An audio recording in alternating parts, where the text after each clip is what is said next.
Greetings and welcome. Redox titration. So redox titration is a kind of titration where an oxidizing agent is reacted with a reducing agent. Remember, the word redox means reduction, oxidation in full. So the common oxidizing agent used is usually acidified potassium manganate 7.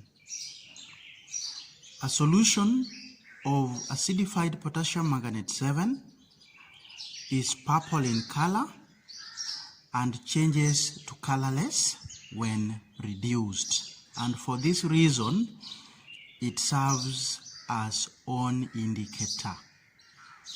I have ever been asked that if the color is changing from purple to colorless, then why do we get pink in our titrations? I have an answer to that question in my presentation later on. So having talked about the common oxidizing agent, let's move on now to the common reducing agent. So the common reducing agent is a solution of iron 2 ions. These iron 2 ions are usually obtained in the form of either iron 2 sulfate or a double salt of ammonium iron 2 sulfate. This is the formula of our double salt. So far, we've talked about the meaning of redox titration and also the oxidizing agent used and the reducing agent that is used. So we are moving on. On the oxidation part, iron 2 ions are usually oxidized to iron 3 ions. The equation for the reaction is as follows: iron 2 ions losing an electron to form iron 3 ions. For the reduction, the manganate ion is reduced to manganese 2 ions. Of course, this happens in presence of hydrogen ions from the acid. That's why we usually have to acidify the potassium manganate 7. So the acid that is usually used is concentrated sulfuric 6 acid, and we do not use concentrated hydrochloric acid simply because the manganate ions would oxidize the concentrated hydrochloric acid to poisonous chlorine gas. So that is the reason as to why we do not use conc hydrochloric acid to acidify our oxidizing agent. Now, for the reduction, the manganate ions, which are usually purple, accept 5 electrons, and because of this number, we may be forced to come up here and introduce our 5 electrons, which shall be lost and then now accepted by our oxidizing agent. Of course, in presence of 8 moles of hydrogen ions from the acid, and then we have manganese 2 ions, which now are colorless, and some water molecules. So this is the reaction during oxidation, and this is the reaction during reduction. The two take place together, and that is what we call redox. We proceed to the other information which you may need to know about redox titration, and here is where the pink color comes in. So immediately, the purple solution containing manganate 7 ions mixes with one that contains ion 2 ions, the color, the purple color, disappears, or we say it decolorizes, or we say the purple color turns colorless. Let's proceed and see where pink comes in. So this continues until all the ion 2 ions are oxidized. Then what happens? At this point, once all the ion 2 ions have been oxidized, even one extra drop of acidified potassium manganate 7 causes the mixture to turn pink. So students, now you've understood why we always tell you that purple acidified potassium manganate 7 decolorizes, but then during our titrations we tell you titrate until pink color just appears. At this point now, I believe you've understood where pink comes in. Moving on now to the overall ionic equation. And I want to tell our students that the examiner has been very lenient in all the redox titrations that I've ever seen. This ionic equation is usually given. So the overall ionic equation for the redox titration is as follows, and I'm saying that the examiner has so far been giving this equation in the past.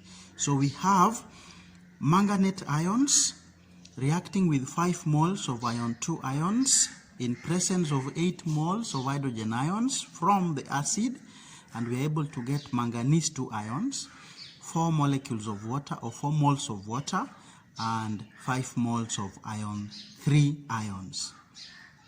So the most important thing in this part of the equation is the mole ratio between the oxidizing agent and the reducing agent is 1:5. That is the most important component that we obtain from that equation. Now, the setting of chemistry has changed over time. The examiner is now testing what we call HOT, hot skills. HOT stands for high order thinking skills. So, as much as we want to tell you that this equation is always in the paper, you never know. When high order thinking skills come into being, the examiner may decide not to give you this equation. So you are always safe as a student to find a way of sailing through any questions should these not be given.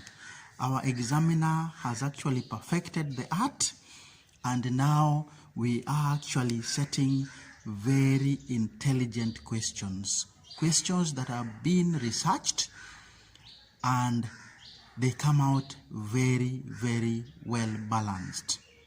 And we are moving on from things to do with cramming, things to do with recall of information.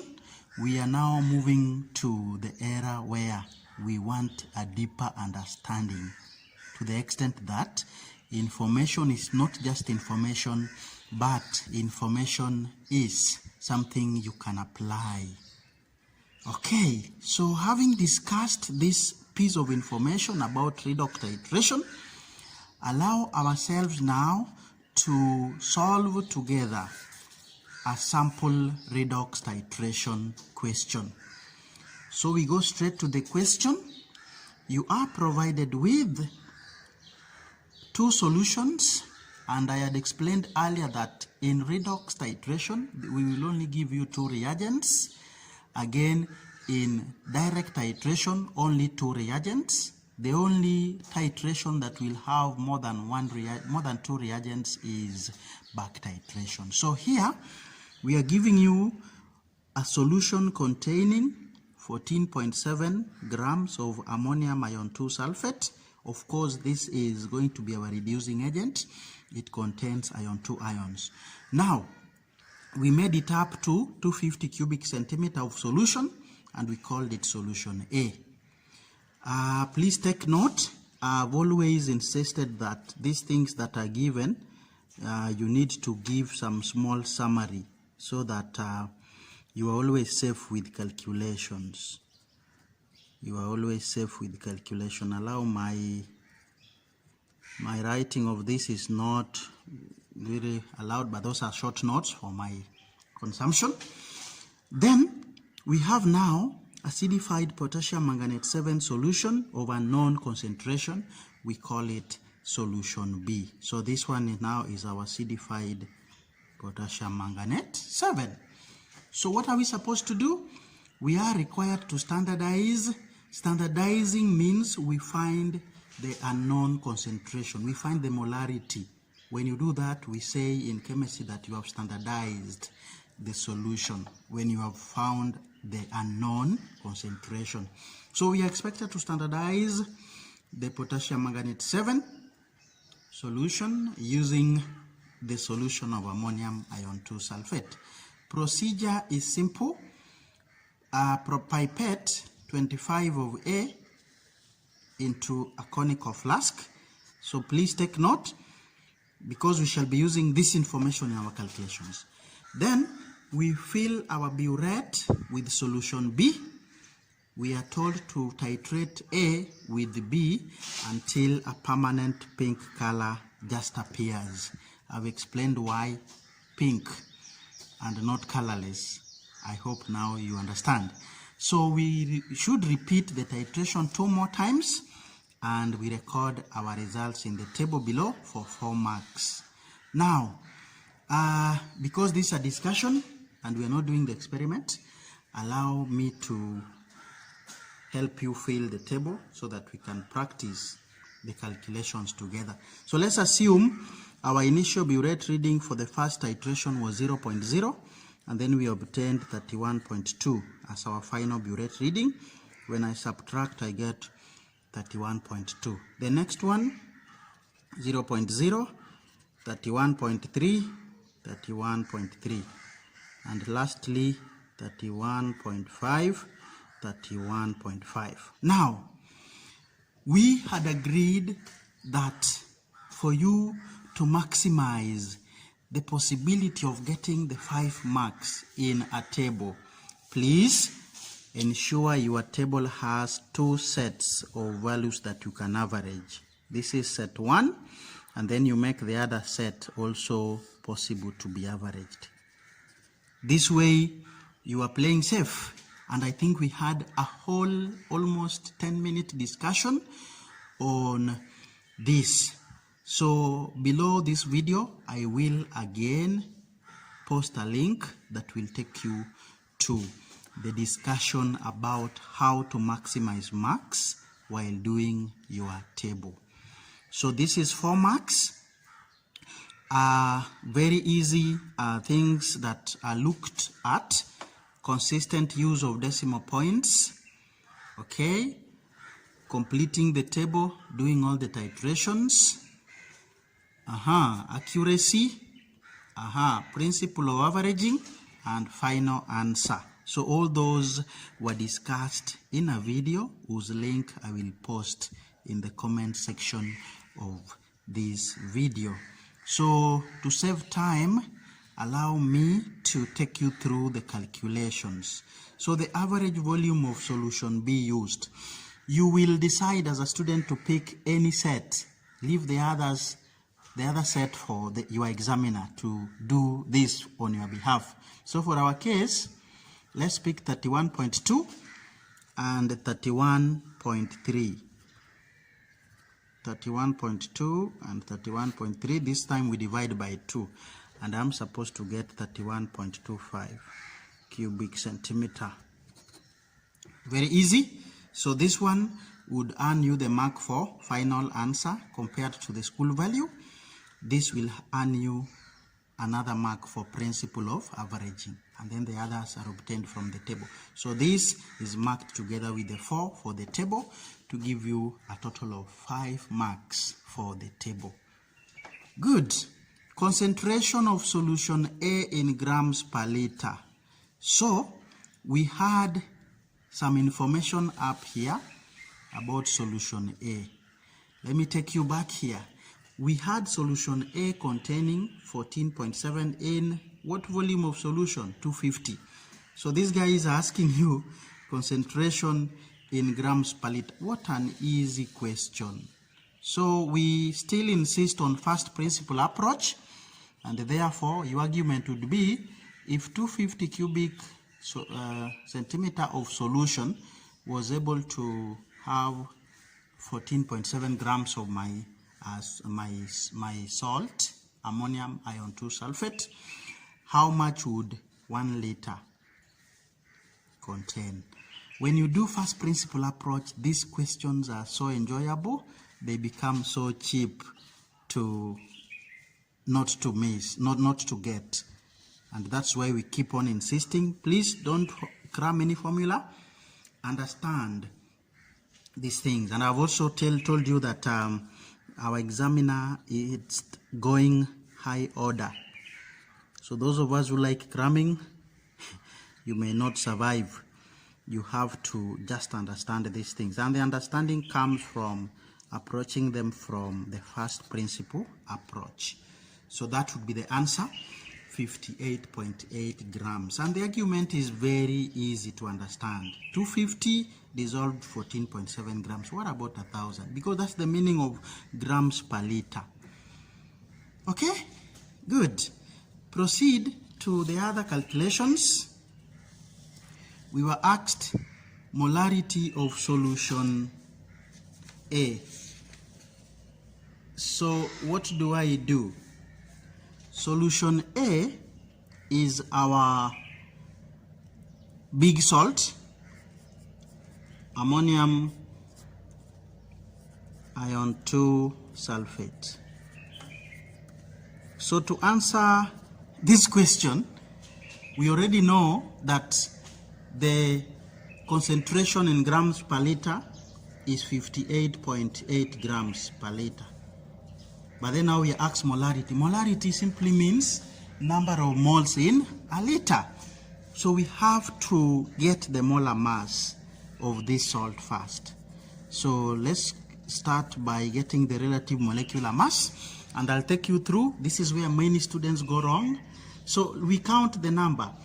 Nitrogen are 2, so I'll have 14 multiplied by 2. This I add 2. Hydrogens are 8, so 8 times 1. I'm through with the first bracket. Moving on to sulfur, 32. Moving on to 4 oxygens, that is 16 times 4, giving me 64. Then I go to iron, 56. I go to sulfur, another 32. I go to another 4 oxygens, giving me another 64. And finally, I have 6 water molecules. Water is 2 plus 16, giving me 18. So this 18, I will multiply by 6 to give me around 108, if I'm not wrong. So if you do your math, this should give you 392 as the molar mass for our salt. Right? Good.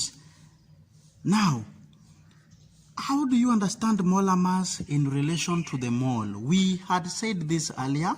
If you picked molar mass of any salt and you make it to a liter of solution, you end up with a 1 molar solution. Okay? But for our case, we only dissolved 58.8 grams in a liter. So how many moles would this have? So you get 58.8 if you do cross multiplication, divide by 392. And your answer would be 0.15 molar solution. Students, I just do not know what to say here, but first principle approach is the best. It helps in simplifying these things so much to the extent that you enjoy doing what you are doing. Let's move to moles of A used. So these ones we have calculated here were present in 1 liter. So did we use 1 liter in our titration? No, we only used 25 cubic centimeter. So how many moles should there be in 25 cubic centimeter? Cross multiplication gives us that answer, and we get 0.00375. On units, I also had explained it's easier to leave them this way than committing yourself, because already the question has specified what you asked. So just leave your figures the way they are open. But if you wrote moles, okay. If you also wrote mole, it's okay. But we are not going to give you half a marks if you wrote moles like this. That's a wrong unit. We only allow mole with no E at the end for moles. These ones are correct, but this one is wrong.